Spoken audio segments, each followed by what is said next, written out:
de France, par exemple, où c'est toujours pareil, parce que moi, dans l'équipe de France des moins de 19 ans, j'avais mon petit groupe, Franck Ribéry.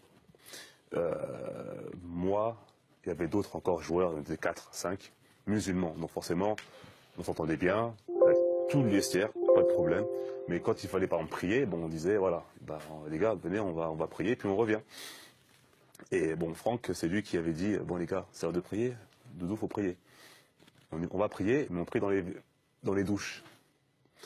Et on prie dans les douches, et le coach, des gardiens de but de l'époque, nous a vus en train de prier dans les douches, et il est parti le rapporter justement à René Girard.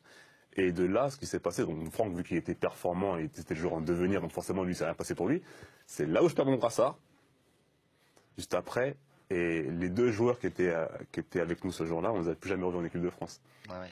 Non, on ne les a plus jamais revus. Ça, c'est des faits, et ça s'est passé. Voilà. Donc, mais moi, il y je a suis rien pas de cause à effet, quand même. je pense.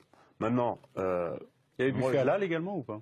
Pardon? En équipe de France? Non, pas à cette époque-là. Comment vous Mais on faisiez mangeait pour du vous poisson. nourrir alors? On mangeait du poisson. On mangeait du poisson. À l'époque, il y avait le choix entre le poisson.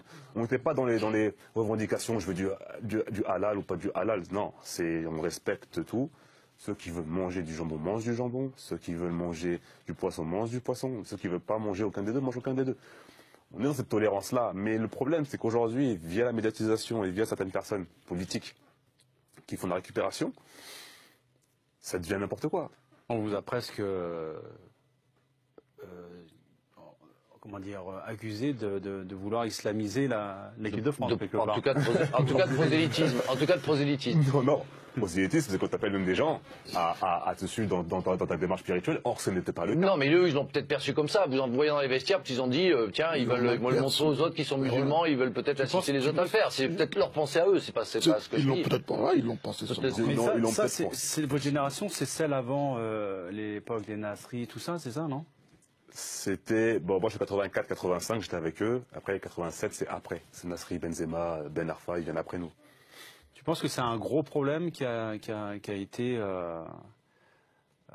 présent en équipe de France? Après, il y a une corrélation aussi avec la société. Mais, exactement. Mais je te dis, la société a un effet immédiat sur les joueurs qui jouent en équipe de France ou les joueurs tu penses que français c'est en à général. cause de ça aussi qu'il y a des joueurs qui sont braqués envers l'équipe de France, envers l'institution? Non. Non? Non, je ne pense pas. Ou tu penses que que l'opinion publique a été trop dure avec certaines personnes en équipe de France? Je pense, oui, effectivement, le cas Benzema, pour moi, sont trop durs. Un exemple. Ouais.